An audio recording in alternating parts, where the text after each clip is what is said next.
Tak apa-apa, Rudi.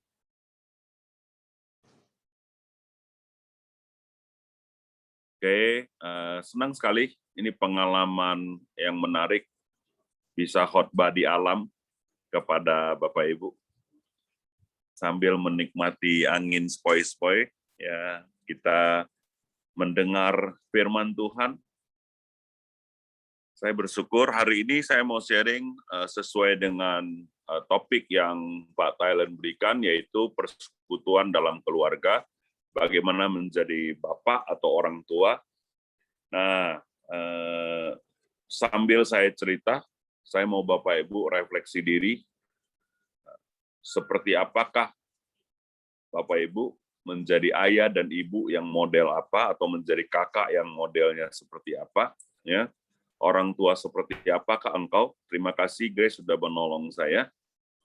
Nah, pertama, ini berulang-ulang saya mau sampaikan, saya berharap Bapak Ibu paham, Tuhan adalah Bapa yang sangat mengerti, Tuhan adalah Bapa yang fleksibel, Tuhan bukan berubah-berubah, prinsip Tuhan tidak berubah, tetapi Tuhan itu memperlakukan setiap kita berbeda-beda sesuai dengan respon kita. Ya, next berikutnya.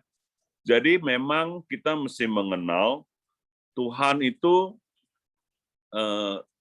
ada rencana dan tujuan, seperti kita punya rencana dan tujuan atas setiap anak-anak kita, tetapi dia mengembangkannya, dia memperlakukan sesuai sama respon kita. Ya, mari kita lihat satu firman Tuhan dalam kitab Yeremia. Coba lihat, Yeremia pasal 18, ya. Apabila bejana yang dibuatnya dari tanah liat ya rusak, maka tukang priuk itu mengerjakannya kembali menjadi bejana lain menurut apa yang baik di pemandangannya.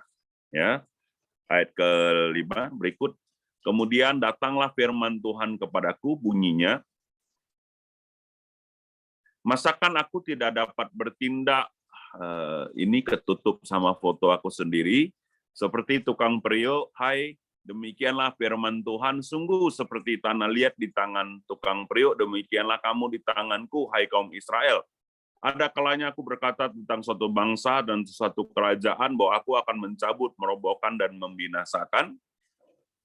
Terus, tapi apabila bangsa yang siapa aku berkata demikian telah bertobat dari kejahatannya, maka menyesallah aku bahwa aku hendak menjatuhkan malapetaka yang kurancangkan itu terhadap mereka.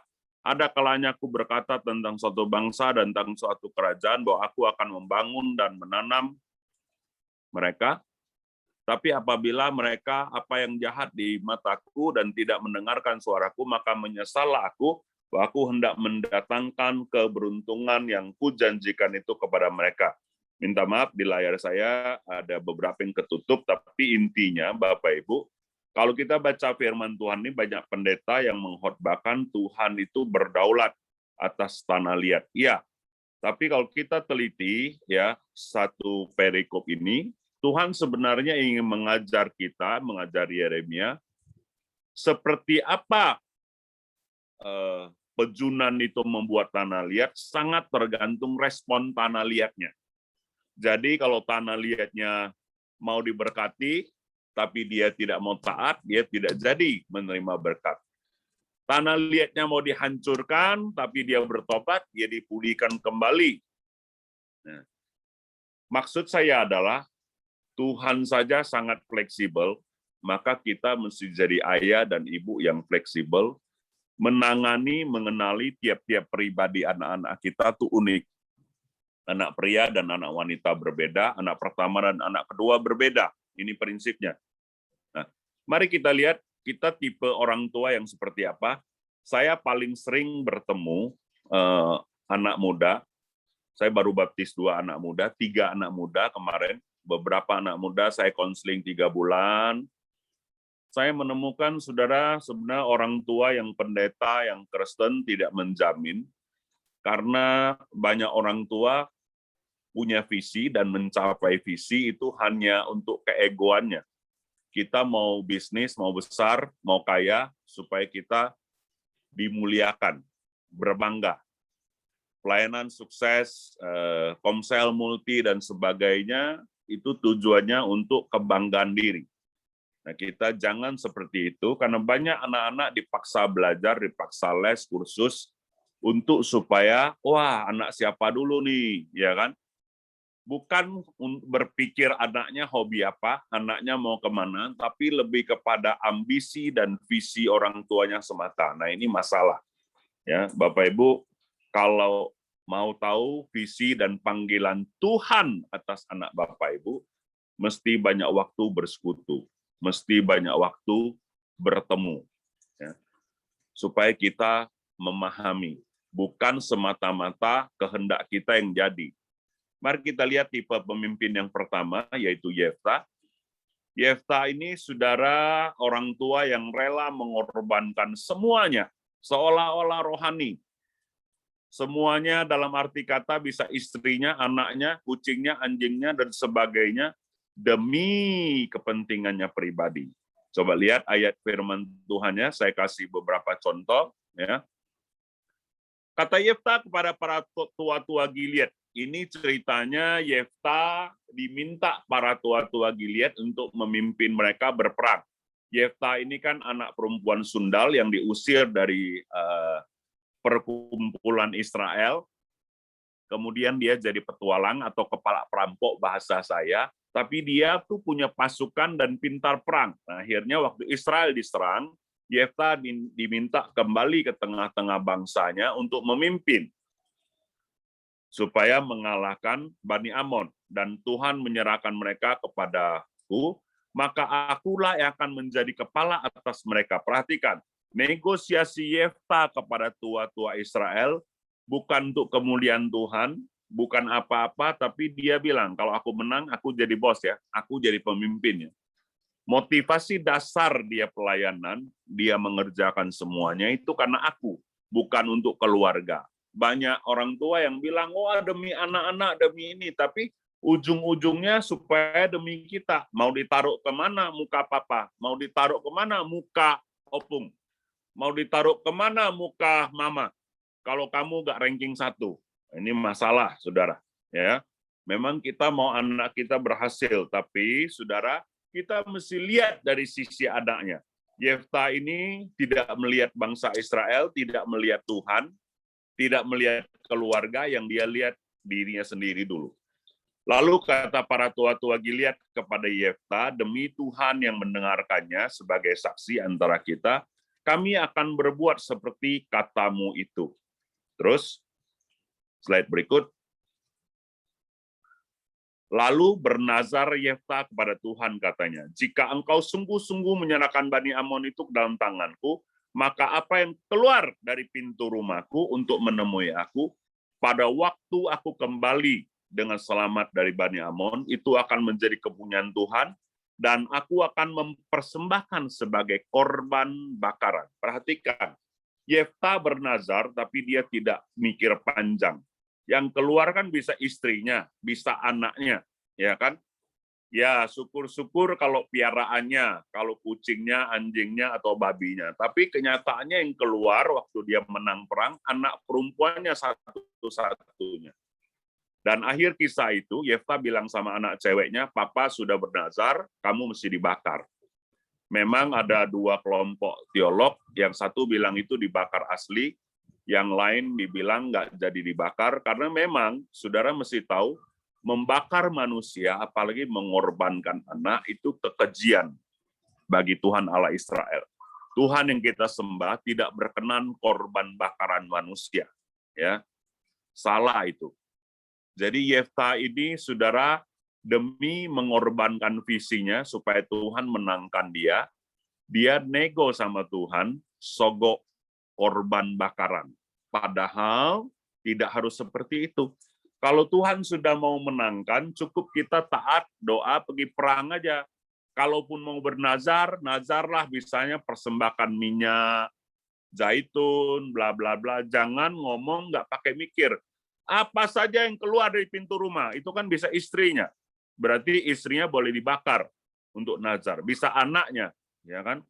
Saudara, jadi orang tua, jangan sampai demi visi dan ambisi kita mengorbankan anak-anak kita. Wah, pelayanan terus, sehingga kita tidak lagi mendengarkan, mempedulikan apa respon anak kita. Kita memaksakan mereka kerjakan apa yang kita mau. Ya, memang visi itu ditaruh Tuhan lewat orang tua, tapi bagaimana orang tua mengkomunikasikan visi itu penting. Makanya banyak anak-anak muak, anak-anak majelis, anak-anak pemimpin nggak mau pelayanan. Kenapa, saudara? Karena ayah ibunya memaksakan, ya, tidak mengkomunikasikan dengan baik. Saya bersyukur 2 hari yang lalu kita baru baptis satu anak muda yang pintar dan cemerlang, ya. Lewat 3 bulan tiap hari tertentu saya ngobrol sama dia 1-2 jam, minum kopi bersama dan kemudian ngobrol. Jadi kata kunci, saudara, menjaga motivasi adalah selidiki hati. Apa yang kita kerjakan, banting tulang, bisnis, dan semuanya, untuk kepentingan kita semata, atau buat keluarga. Kita bisa atas nama Tuhan, kita bisa bilang nih semua milik Tuhan, tapi selidiki hati Bapak Ibu dalam-dalam. Itu poin pertama. Jangan sampai kita jadi pemimpin seperti Yeftah. Kalau saya jadi Yeftah, sudah telanjur ngomong, kan banyak orang nih, sudah telanjur ngomong dulu baru mikir. Nah, ternyata anaknya yang keluar, saya akan bertobat dan berlutut sama Tuhan. Bapak yang baik, maafkan saya. Anak saya yang keluar, itu anak satu-satunya. Jika Bapak izinkan, bolehkah Najar saya diganti anak domba? Karena dia putri satu-satunya. Kan seperti itu, Bapak Ibu. Ya, jadi maaf ada telepon masuk. Saya nggak tahu kalau lagi Zoom ini ada telepon masuk, bagaimana cara mengatasi. Tapi saya matikan. Kadang-kadang salah matikan tuh lewat. Oke, sampai di mana tadi? Oh, ya. Kalau saya jadi Yeftah, saya akan minta maaf sama Tuhan dan minta pengampunan, perkenanan Tuhan, anak saya diganti anak domba. Dan saya tidak akan sembarangan berkata-kata lagi di hadapan Tuhan. Ya. Oke, itu yang pertama, tipe ayah seperti Yeftah. Tipe ayah yang kedua adalah tipe ayah yang seperti Simson. Ya, orang tua, ayah atau ibu seperti Simson yang diurapi, berohani, semua baik, tapi nggak bisa kuasai ego pribadi. Ya. Makan sampai puas, mau minum sampai puas, mau sekarang ya sekarang gitu, nggak bisa kendaliin diri. Nah ini masalah juga, tipe orang tua yang tidak jadi teladan, tidak menguasai diri dalam hal makan, minum, olahraga, jaga kesehatan, sehingga dia memang kuat, tapi Simson ini meninggal di usia muda dalam keadaan buta. Kadang-kadang Tuhan mau memberkati kita, diberkati dan umur panjang. Tapi kita kadang-kadang pendek umur karena emosi, karena nggak bisa penguasaan diri. Karena marah-marah terus, akhirnya banyak penyakit. Jadi mari Bapak Ibu, pelihara hidupmu, mati ego. Kalau saudara sakit hati terus, tersinggung terus, itu jangan-jangan masalah bukan di sekeliling saudara, masalah ada di saudara. Memang orang buat saudara sakit hati, memang orang buat saudara tersinggung. Tapi kan kita bisa milih tidak tersinggung, bisa milih tidak sakit hati. Ya, kenapa dikit-dikit tersinggung? Orang-orang yang berohani dia tidak mudah tersinggung, bahkan tidak tersinggung. Hidupku bukan aku lagi, tapi Kristus dalamku. Kita mau belajar. Jangan jadi orang tua yang sensitif, sehingga anak jaga perasaan kamu terus. Ya. Dan itu nular ke anak-anak, dikit-dikit tersinggung, sensitif. Jangan, saudara.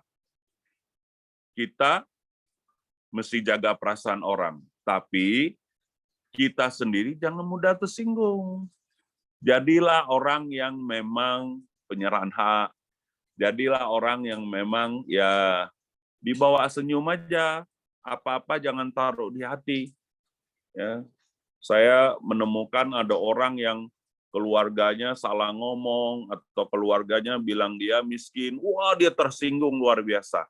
Nggak apa-apalah, orang mau nilai miskin atau kaya itu relatif. Saudara lihat orang-orang Somalia, ya, lihat kita ini kaya semuanya. Tapi orang-orang kaya kayak Bill Gates, lihat kita ini orang miskin. Kaya, miskin, kurus, gemuk, saudara, itu relatif sih sebenarnya. Orang mau bilang kita berpendidikan, nggak berpendidikan, mau seperti apa, senyum aja. Hidupku bukan aku lagi, tapi Kristus dalamku. Ingat, perasaan kita tidak tergantung perkataan orang lain. Ya, mesti jadi orang tua yang jangan kebawa ego pribadi. Saya dulu gitu, saudara. Saya didik anak keras. Jadi kalau anak singgung, bisa saya gebukin. Kalau dia melawan lagi, saya bisa gantung. Sehingga anak-anak luka batin. Bukan anak saya dulu. Belum punya anak, sudah didik anak orang, sampai anak tetangga, anak keluarga, semua kepahitan. Sampai berapa tahun lalu masih pemulihan. Oh, ketemu saya, ini dulu kecil pernah saya gebuk. Ya kan, minta maaf. Wah, repot, saudara. Kisahnya seperti itu. Ya. Mari kita mau belajar mati ego. Berikut, kalau demikian, ya kita mau jadi orang tua seperti apa? Seperti Kristus. Tahukah Bapak Ibu, Yesus menunggu 2,5 tahun sampai dengan salah satu muridnya, yaitu Petrus, dapat pewahyuan bahwa engkau adalah Mesias, anak Allah yang hidup.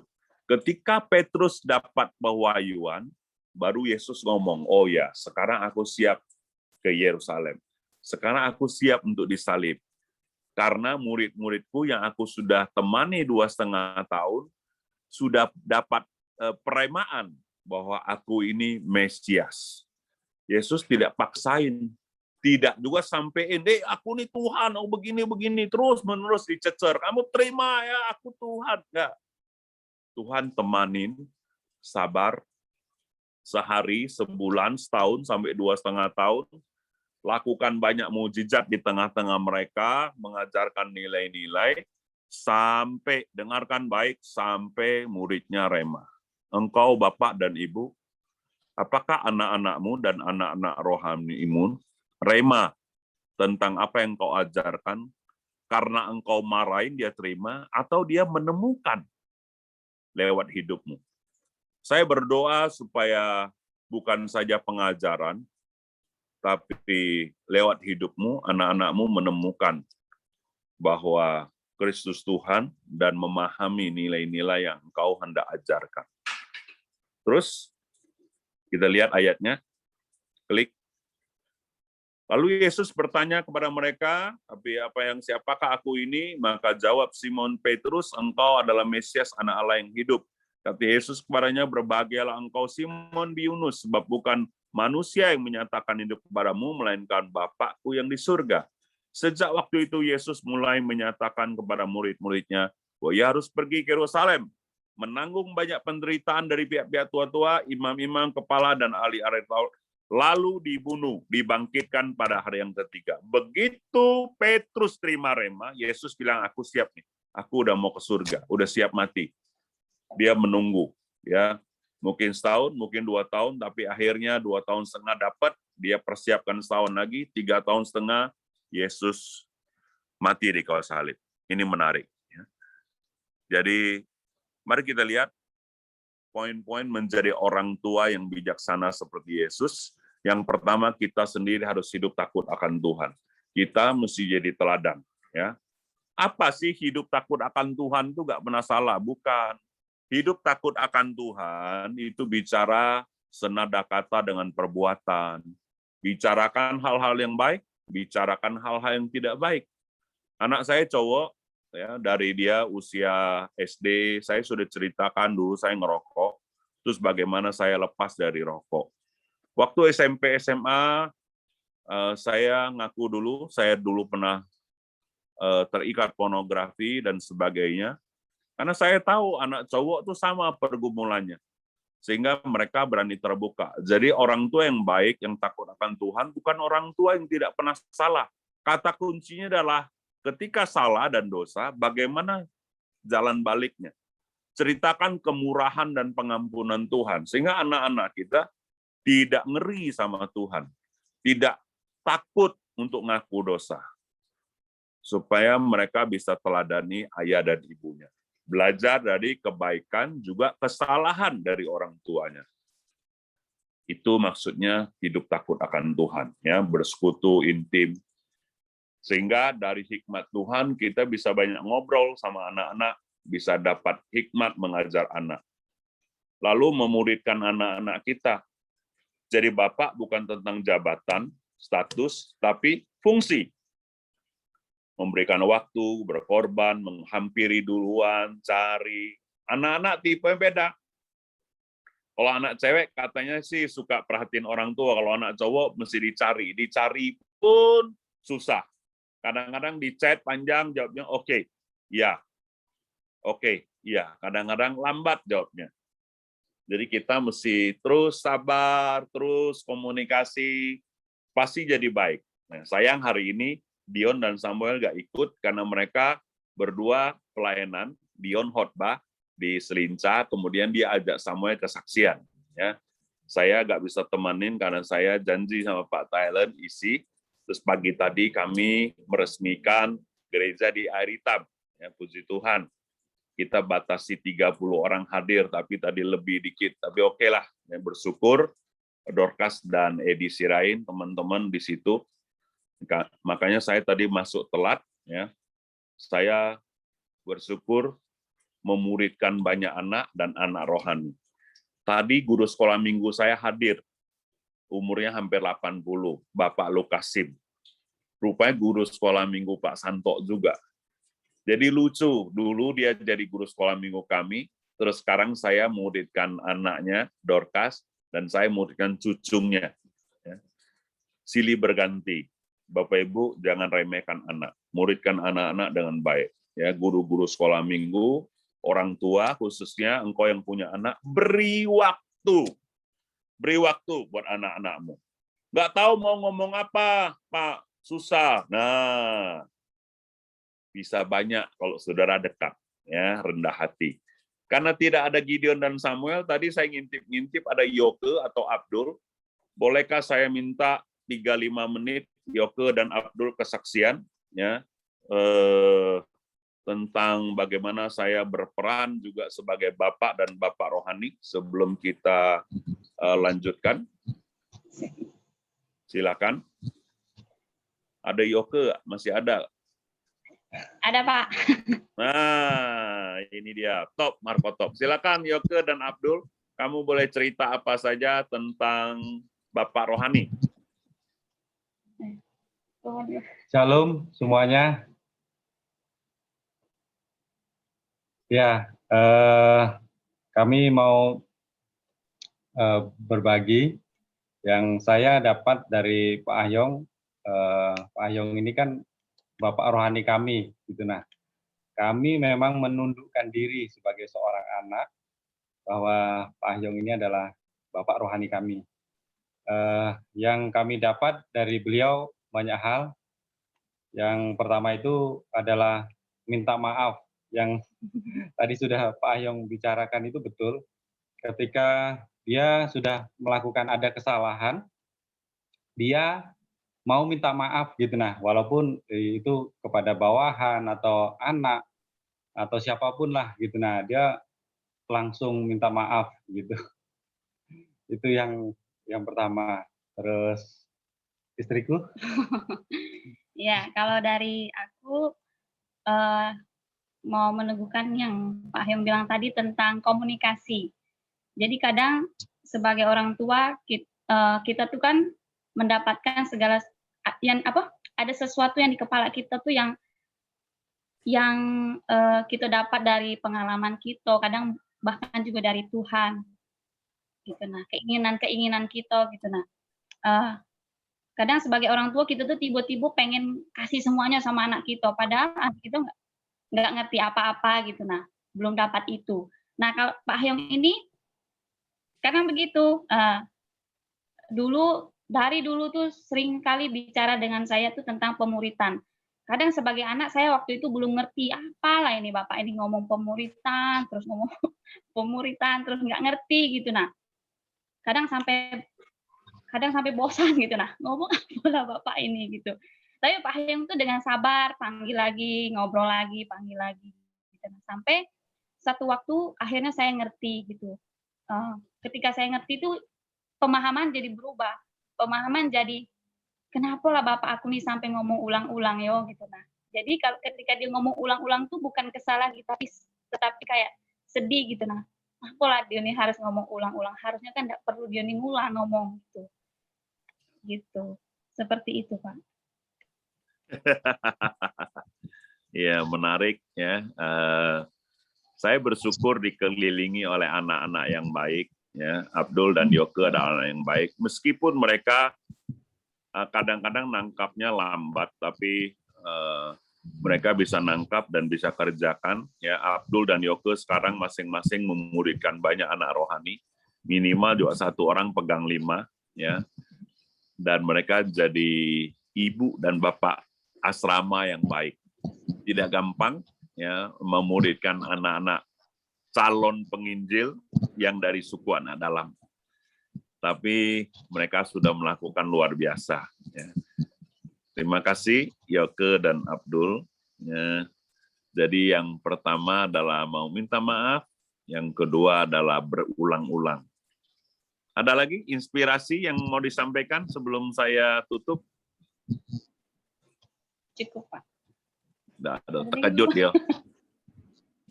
Ya, untung nggak terkejut ditembak. Oke, bagus. Terima kasih. Ya. Nah, jadi Bapak Ibu, sebelum saya serahkan ke Pak Thailand, ya, terima kasih. Terakhir, kita harus berbuah lebat. Apa buah kita? Jiwa-jiwa. Orang-orang dibawa datang mengenal Tuhan lewat hidup kita. Baik itu anak-anak kandung kita maupun anak-anak rohani kita. Saya tutup dengan, saya mendorong Bapak Ibu untuk baptis orang. Pergi jadikan semua bangsa murid. Itu mintanya Bapak kita. Mau jadi ayah dan ibu yang baik, belajar dari Bapak di surga. Muridkan orang itu kunci pertumbuhan rohani, saudara. Belajar sabar, belajar banyak hal. Ya. Targetkan sampai akhir tahun ini, saudara minimal baptis 1 orang. Ini PR yang menarik, tapi ini sangat menolong kita untuk menghasilkan buah dan buahnya lebat. Terima kasih. Maaf agak panjang, saya kembalikan ke Pak Thailand. Tuhan berkati. Baik Bapak Ibu, terima kasih Pak Ahyong. Ya, sudah sangat memberkati kita bagaimana tadi mengimplementasikan Kristus di tengah-tengah keluarga kita. Jadi kita sebagai orang Kristen tidak hanya sekedar membawa atau setiap minggu kita ibadah ke gereja 1,5 jam, 2 jam di gereja, kemudian pulang. Tapi bagaimana kita menerapkan nilai-nilai Kristus hadir di tengah-tengah keluarga kita. Baik, saya akan buka ke ruang pertanyaan. Bapak Ibu yang mau bertanya dapat chat supaya saya bisa sampaikan kepada Pak Ahyong. Nah, Bapak Ibu yang terkasih, untuk memulai pertanyaan saya akan tanya sama Pak Ahyong, mewakili kita semuanya ya. Pertanyaan pertama gini Pak Ahyong. Sering kita sebagai orang tua hari-hari ini ya sulit berkomunikasi kepada anak-anak kita yang sudah menanjak remaja dan dewasa. Karena bagi banyak anak remaja hari-hari ini mereka lebih suka curhat kepada teman-temannya daripada kepada papa dan mamanya. Ya.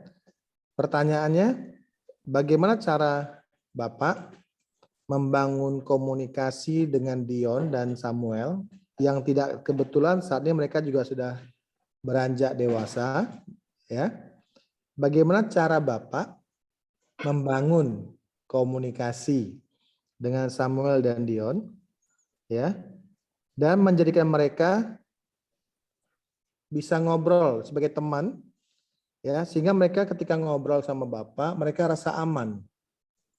ketika mereka curhat sama Bapak, sama Ibu Yuli, mereka rasa aman. Nah, bagaimana cara Bapak membangunnya? Karena hari ini banyak sekali orang tua kan yang jaim ya, jaga image.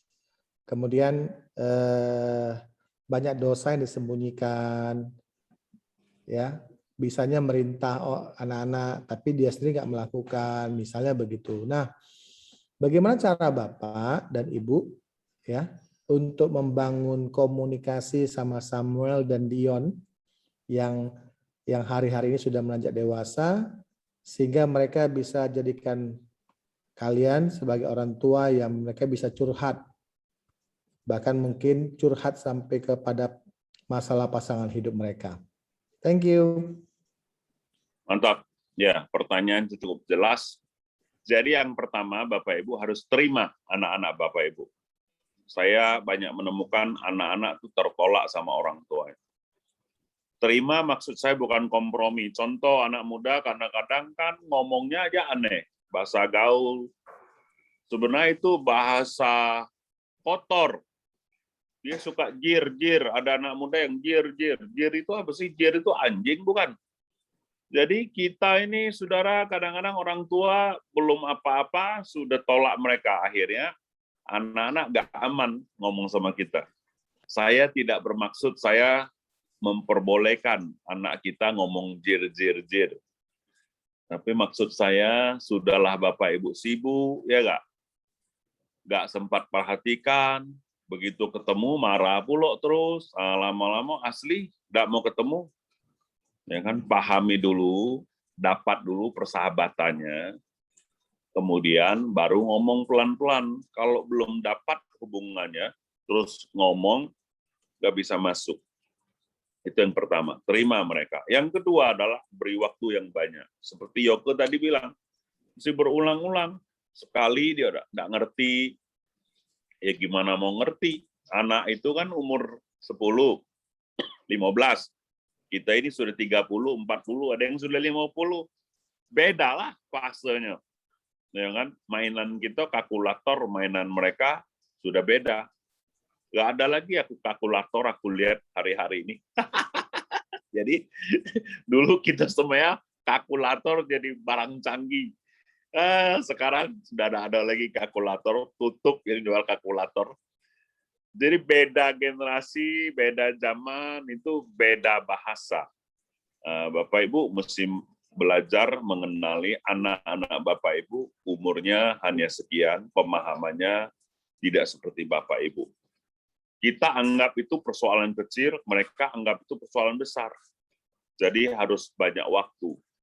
Pahami, masuk ke dunia mereka, kemudian bisa ngobrol. Ya, saya bersyukur anak-anak saya bisa cinta Tuhan dan mau melayani Tuhan, walaupun ada kekurangan, tapi mereka bisa diminta khotbah di tempat Perija, itu juga menarik. Itu Pak Talet.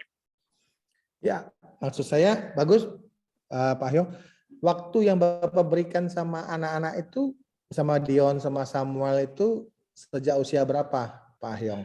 Tadi kan Pak Hyong bilang kalau dulu kan Pak Hyong ganas, ya kan? Nah, sekarang pertanyaannya, sejak usia berapa mereka Bapak temanin, dan ya kalau sudah menanjak dewasa, apakah Bapak punya waktu untuk ngopi, buatkan kopi untuk mereka atau bagaimana ya Pak? Ya, sadarnya waktu Dion, suara Yuli masuk cukup kuat, Yuli ada di samping aku. Sadarnya waktu Dion di SMA, kemudian Samuel SMP. Kok anak-anak aku, ya biasa anak remaja itu kan, mah jangan pergi, sebentar lagi kau dipanggil Thailand mah. Oh, mau angkat jemuran. Lari dia sudah. Begitu dia tahu di samping dia sudah pergi. Kayak sebentar lagi Pak Thailand masih tajau. Pengumuman Pak Thailand, Ibu Yuli sudah pergi. Oke. Jadi sejak SMP SMA sih saya menemukan mereka berubah jauh dari saya, terus ya berusaha dekat, ngobrol. Ya, bisa buatin kopi. Sekarang Dion juga sering buatin aku kopi, ngobrol, masuk ke dunia mereka, mempergunakan bahasa mereka. Kan zaman dulu katanya anak layani orang tua, sekarang orang tua layani anak, nggak apa-apa lah, zaman udah berubah. Ya, saya tadi malam masain bakmi, luar biasa, walaupun rasanya kurang oke menurut anak-anak, tapi karena maminya khotbah di Sabat, jadi gantian saya yang masak, oke juga lah. Mantap. Jadi Bapak menyediakan waktu seperti itu ya. Kadang buatkan kopi, buatkan makanan untuk mereka di saat makan bisa ngobrol. Ya. Oke Pak, ada pertanyaan dari salah satu peserta. Shalom Pak Ahyong. Di zaman sekarang ini anak-anak nggak bisa kita awasin 24 jam. Yang sering jadi masalah pengaruh lingkungan Pak untuk anak-anak kita. Dan ditambah lagi kita memang sibuk dengan pekerjaan kita dan hal yang lain. Cara pendekatan seperti apa yang kita lakukan? Itu tadi Pak silakan Pak Ahyong, mungkin Bapak bisa. Ya, tidak ada cara lain, kasih waktu. Jadi janjian aja. Kayak saya janjian sama Dion misalnya hari Senin jam sekian sampai jam sekian ngobrol. Atau sudah nggak bisa lagi, kita yang menyesuaikan waktu. Memang kita harus kerja. Kerja itu penting, tapi kalau dibandingkan kerjaan sama anak kita, itu anak kita lebih penting. Jadi selama fokus kita tidak merasa penting untuk menemani anak, kita nggak akan dapat. Tapi kalau kita merasa anak kita jauh lebih berharga dari pekerjaan kita, maka pasti kita akan dapat. Ya. Kalau kita merasa misalnya, oh anak kita pendiam, kenapa dia pendiam? Dulu dia juga pendiam. Kenapa diam? Karena papa benar terus. Dia ngomong salah terus. Lama-lama dia diamlah, mati gaya. Ya kan? Jadi kalau anak-anak bapak ibu pendiam, lihat. Itu pasti bapaknya atau mamanya yang 10 benar. Jadi anaknya tidak boleh salah. Akhirnya daripada salah terus diamlah, ya kan? Jadi Bapak Ibu perhatikan ya, kita beri waktu masuk bisa memahami. Cara beri waktunya kadang-kadang pagi sebelum mereka ke sekolah atau pulang sekolah atau malam sebelum tidur. Tapi pengalaman saya waktu makan itu paling cocok. Karena dulu sibuk, saya kontraktor, pelayanan, ambil proyek, saya juga punya pabrik. Saya setting, 1 minggu itu minimal 3 kali makan bersama anak-anak. Itu komitmen apapun yang terjadi. Saya nggak mau anak saya hilang, dan bisnis saya sukses. Waduh, susah nih, lidah keseleo. Jadi mesti dipaksakan ada prioritas. Saya senang lihat senyumnya Rudi dari sini, jelas, rumah bagus, biru-biru. itu mesti ajarin aku bikin background kayak gitu. Oke, silakan Len. Oke, thank you. Jadi balik-balik bahwa kita yang harus menyediakan waktu sekalipun kita sibuk dalam pekerjaan kita. Jadi saya tergelitik dengan kalimat kalau kita 10 benar, maka anak-anak kita akan menjadi pendiam, nggak bisa ngobrol sama kita. Jadi kita harus koreksi diri. Sebagai orang tua, kita perlu menyediakan waktu untuk bisa ngobrol dan mendengar. Sekali lagi mendengar apa yang mereka katakan. Baik Bapak Ahyong, saya sebelum ada pertanyaan yang berikutnya, saya mau selipkan satu pertanyaan untuk Bapak yang mewakili anak-anak muda, Pak. Apa saran Bapak kalau kami sebagai anak-anak remaja yang saat ini sedang menanjak dewasa, tidak memiliki orang tua, keteladanan orang tua seperti Bapak dan Ibu Yuli. Ya, kalau kami tidak memiliki orang tua yang memiliki teladan seperti Bapak, yang mempunyai waktu untuk anak-anaknya, yang mendengarkan apa kata anak-anaknya, orang tua kami belum kenal Tuhan. Bahkan mungkin kalau mereka sudah kenal Tuhan pun mereka belum mengerti tentang parenting. Bagaimana Pak saran Bapak sikap kami kepada mereka, Pak? Apa yang kami harus lakukan? Oke, ini pertanyaan bagus, menarik. Ini pengalaman saya. Orang tua saya tidak kenal Tuhan dulunya, Buddha, dan tidak punya waktu, tipe Chinese yang ya Chinese kuno lah. Tapi sejak saya kenal Tuhan kan saya juga butuh pembimbingan dan sebagainya. Pertama adalah ampuni orang tua. Nggak boleh menyalahkan, nggak boleh menuntut. Nanti kita akan sama dengan orang tua kita. Jadi ampuni dan terima orang tua kita apa adanya. Ini yang penting, ya. Ampuni dan terima dulu orang tua kita, bersyukur kepada Tuhan untuk orang tua kita, bagaimanapun dia sudah melahirkan kita, dan oleh karena orang tua kita ada. Dan berikutnya adalah doa sama Tuhan, cari orang-orang yang bisa nasihati dan mentor kita, kemudian mengabdikan diri, artinya beri waktu. Saya setahun sekali ketemu sama Bapak rohani saya. Meskipun di Jakarta mahal, saya dulu nabung sama Yuli setiap bulan sekian ribu untuk bisa beli tiket. Ketemu 1 tahun sekali, dikasih waktu 2 jam, diajak makan. Senang sekali. Nah itu juga menolong saya. Terus baca buku sama dengerin kaset. Jadi bertambah iring waktu, sudah 20 tahun, saya Tuhan kirim lebih kurang ada 8-10 orang.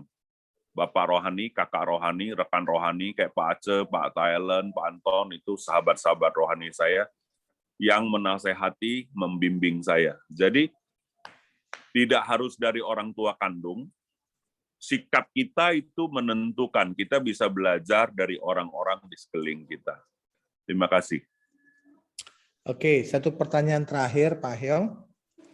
Ya. Nah ini dia pertanyaannya. Bagaimana cara memulai pemuritan sedangkan tipe kita orang yang nggak banyak ngomong? Karena kita tipe pendiam. Itu kan susah untuk memulai pembicaraan. Bagaimana cara memulai pemuritan kok dengan tipe kami yang tergolong pendiam dan mediocre, tipe stabil? Bukan mediocre kali, tipe stabil. Stabil, ya sorry.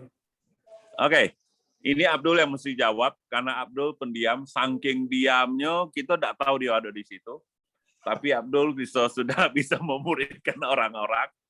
Jadi minta tolong Abdul ngomong dulu, kayak mana kau cara mulai muridkan, Dul? Nah, silakan. Ini ditembak caranya.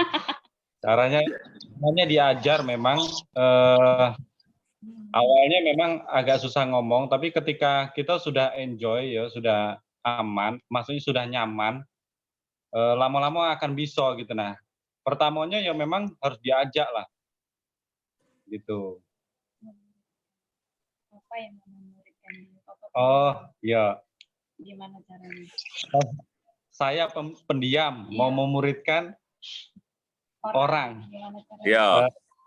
Ya, caranya kita harus kenalin dulu, terus ajak diskusi yang ringan, maksudnya ajak diskusi yang ringan, baru kalau misalnya sudah kenal, pasti akan banyak ngomong. Pendiam itu karena tidak ada kawan ngomong itu.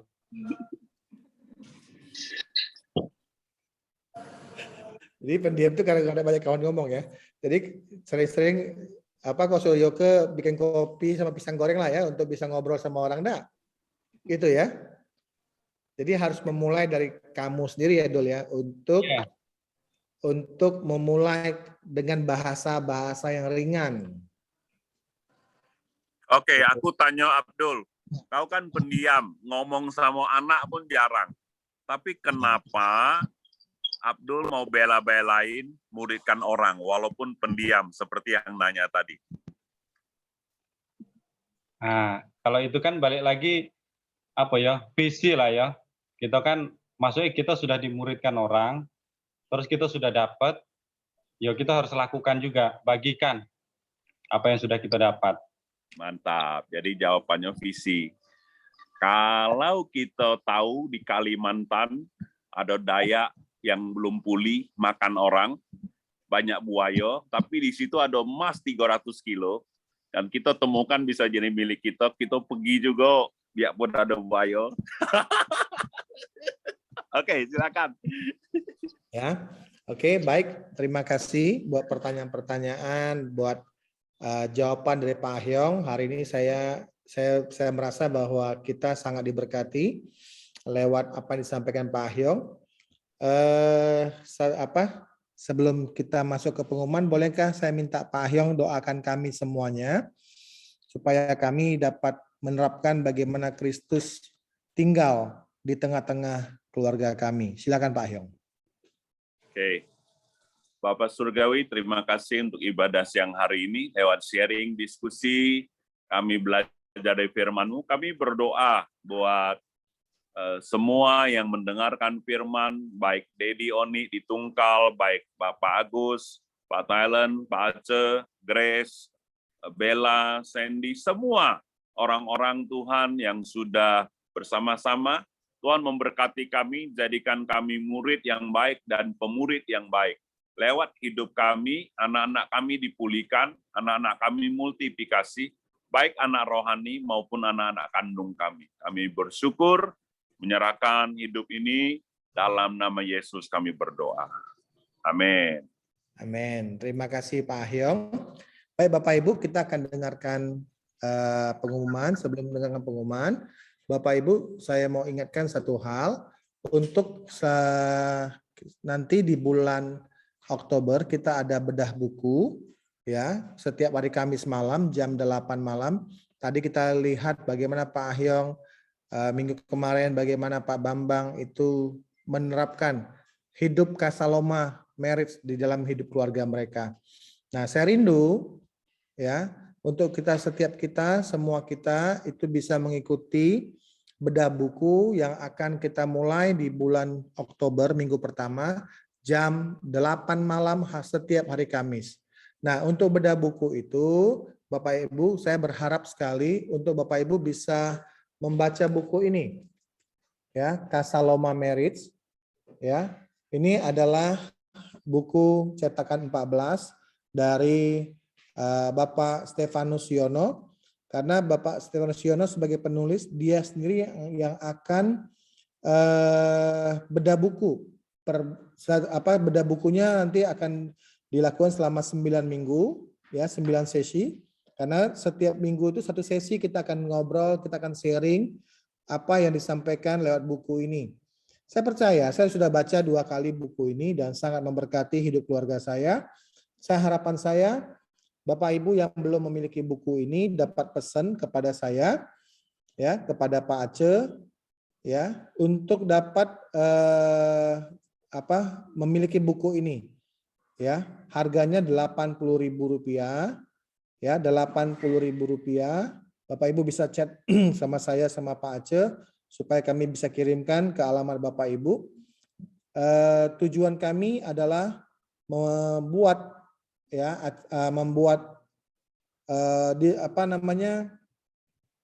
bedah buku ini supaya kita lihat hari-hari ini memang kita sangat penting sekali bicara tentang keluarga.